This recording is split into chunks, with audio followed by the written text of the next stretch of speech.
पूरा जो एक भव्यता है, श्री राम का जो स्वरूप है अपने पिता के घर में, अयोध्या में एक बालक राजकुमार के रूप में वो सुशोभित है, उस रूप में उनकी एक दर्शना कराई गई। कम समय था क्योंकि अरुण योगीराज जी की प्रतिमा जब चयनित की गई, उसके बीच और सारे काम पूरा होने के बीच में मात्र 15-16 दिन का समय था। उसमें से भगवान विष्णु के स्वरूप, राम के स्वरूप को लेकर के जिस तरह के आभूषण की परिकल्पना की गई है, भगवान के एक एक आभूषण की डिटेलिंग की गई और उसको माणिक्य से, पन्ना से, हीरे से, मोतियों से और स्वर्ण से निर्मित किया गया। मुझे बहुत प्रसन्नता है कि भगवान धारण कर करके उसे पूरा देश पसंद कर रहा है। इसके लिए मैं श्री राम जन्मभूमि तीर्थ क्षेत्र ट्रस्ट का बहुत धन्यवाद, आभार व्यक्त करता हूँ कि श्री राम लला की सेवा के लिए मुझे एक मौका दिया गया और इसके लिए विशेष रूप से ट्रस्ट के सचिव, महासचिव श्री चंपत राय जी का धन्यवाद करता हूँ। और भगवान की शास्त्र सम्मत किस तरह से उनको आभूषण पहनाया जाए, उनका अलंकार हो, इसकी जिम्मेदारी दी गई।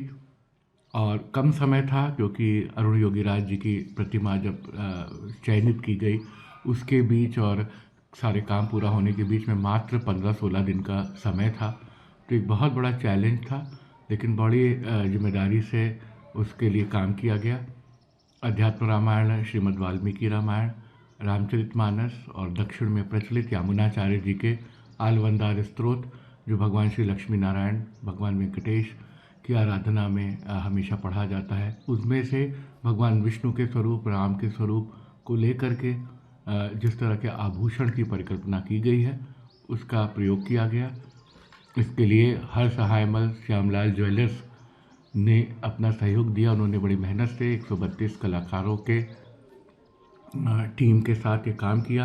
रोज़ डिज़ाइन बन के आते थे, हम लोग उसमें से चयन करते थे, फिर ट्रस्ट में दिखाया जाता था। दक्षिण के और उत्तर भारत के श्रेष्ठ जो राम कथा मर्मज्ञ हैं, संत हैं, गोविंद देव जी गिरी जी महाराज हैं, उन सब से राय लेते हुए चंपत राय जी की देखरेख में ये संपन्न हुआ। और फिर किस तरह से भगवान का मुकुट किरीट होगा, किस तरह से उनके गले में कौस्तुभ मणि धारण कराई जाएगी, किस तरह से भगवान के मुकुट में सूर्यदेव विराजेंगे क्योंकि वो सूर्यवंशी हैं। फिर आगे किस तरह से पदिक पहनाया जाएगा, गले और नाभि के बीच में जो एक बड़ा हार पहनाया जाता है, मुद्रिकाएं कैसी होंगी, मोती की लड़ियाँ कैसे लगेंगी, उनके कांची कमरधनी कैसे पहनाई जाएगी, पैर में पैजनियाँ होगी, स्वर्ण का धनुष होगा, तीर होगा। और क्योंकि बालक रूप में सुशोभित हैं भगवान राम, तो उनके खेलने के खिलौने होंगे। तो हाथी, घोड़ा, ऊंट, लट्टू, झुनझुना और खिलौना गाड़ी ये बनवाई गई। भगवान का छत्र निर्मित कराया गया, भगवान के एक एक आभूषण की डिटेलिंग की गई और उसको माणिक्य से, पन्ना से, हीरे से, मोतियों से और स्वर्ण से निर्मित किया गया। वैजयंती माल बनाया गया। वैजयंती माल जो विजय का माल है, बड़ा स्वर्ण का था। उसमें 5 प्रकार के फूल लगाए गए जो भगवान राम को प्रिय हैं। उसमें चंपा, कमल, कुंद, पारिजात और तुलसी दल था।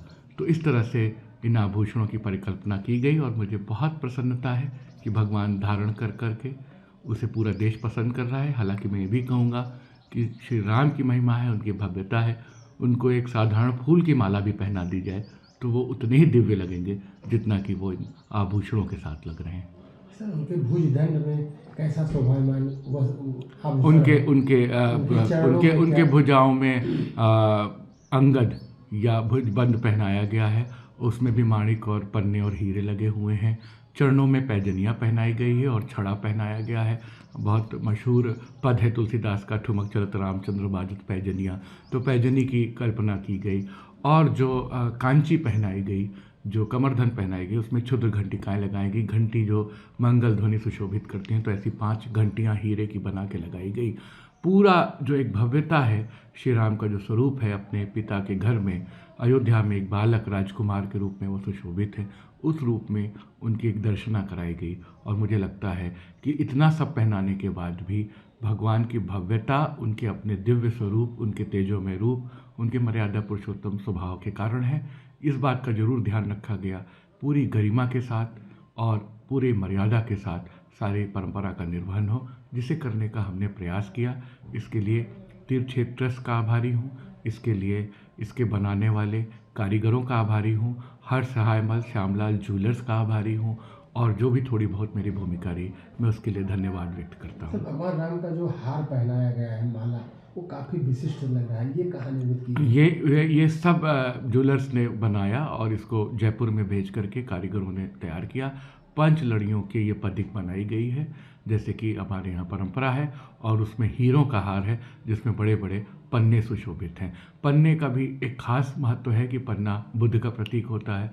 सूर्य भगवान के साथ पन्ना लगाते हुए एक बुद्धादित्य योग का भी संयोग किया गया, और श्री राम के वैभव को, श्री राम की मर्यादा को, उनके कुल परंपरा के अधीन इस तरह के गहनों का निर्माण किया गया। सर आपने मंगल ध्वनि की विशेषता पर ध्यान दिया था, क्या विशेषताएं थी इसकी, क्या है? जब ट्रस्ट ने मुझे काम सौंपा कि मंदिर में, ये मेरी ही परिकल्पना थी कि जिस समय प्राकाट्य हो रहा हो, जिस समय प्राण प्रतिष्ठा हो रही हो, उस समय संगीत होना चाहिए, मंगल ध्वनि होना चाहिए, जैसा कि दक्षिण में और उत्तर के भारत के मंदिरों में होती है। प्रधानमंत्री जी श्री नरेंद्र मोदी जी सबका साथ सबका विकास लेके आगे बढ़ते हैं, तो उसमें एक अवधारणा रहती है कि उत्तर दक्षिण पूर्व पश्चिम सबका समन्वय हो। चूँकि रामलला सबके हैं, भगवान सनातन हैं, भारतीय संस्कृति के प्रतीक पुरुष हैं, एक सांस्कृतिक नायक हैं, उनको देश आस्था, अध्यात्म, साहित्य, कला हर क्षेत्र में देखता है। हर कला परंपरा में श्री राम कथा का गायन और नर्तन होता है। तो मुझे लगा कि पूरे देश का प्रतिनिधित्व होना चाहिए, तो अधिकतर राज्यों से वहाँ के मंगल वाद्य बुलवाए गए। तमिलनाडु से, कर्नाटक से, आंध्र प्रदेश से घटम था, उत्तर प्रदेश से बांसुरी और पखावज थी, मृदंगम आया, पंजाब से अलगोजा आया, राजस्थान से रावण हत्था आया, तमिलनाडु से नादस्वरम आया। तो इस तरीके से तविल आया। हमने मंगल ध्वनि की अवधारणा रची और देश के शीर्षस्थ गायकों ने उसमें राम धुन गा के, भजन गा करके अपनी राग सेवा अर्पित की, जिसमें सोनू निगम जी, अनुराधा पौडवाल और कविता पौडवाल, हरिहरन जी, शंकर महादेवन, मालिनी अवस्थी, कैलाश खेर और अनवर खां साहब मंगणियार, इन सब लोगों ने अपना प्रदर्शन किया। एक बात मैं एएनआई से कहना चाहूँगा कि जितने भी कलाकार वादक आए थे जिन्होंने मंगल ध्वनि की, हमारी परिकल्पना को साकार किया, सभी ने कोई पारिश्रमिक नहीं लिया। सभी ने अपनी तरफ से राम मंदिर ट्रस्ट के लिए, भगवान रामलला के प्राकाट्य के लिए ये उत्सव रचा। जिस समय मूर्ति का अनावरण हो रहा था उस समय मीराबाई जी की धुन पायो जी मैंने राम रतन धन पायो मंगल ध्वनि के रूप में बजाई जा रही थी, और सारे कलाकार उसके बाद लक्ष्मणाचार्य जी का भजन रघुपति राघव राजा राम संकीर्तन के रूप में गा रहे थे। हमने शुरुआत की थी राम का गुणगान करिए से, फिर आरती के समय श्री रामचंद्र के पाल भजमन की धुन बजाई गई और उसे शंकर महादेवन जी ने गाया। पूरी कल्पना इस आधार पर थी कि मंगल का, उत्सव का, शुभता का प्रतीक उल्लास हम संगीत के माध्यम से रच सकें। और एक महत्वपूर्ण बात यह भी है कि आधुनिक किसी वाद्य का हमने इस्तेमाल नहीं किया।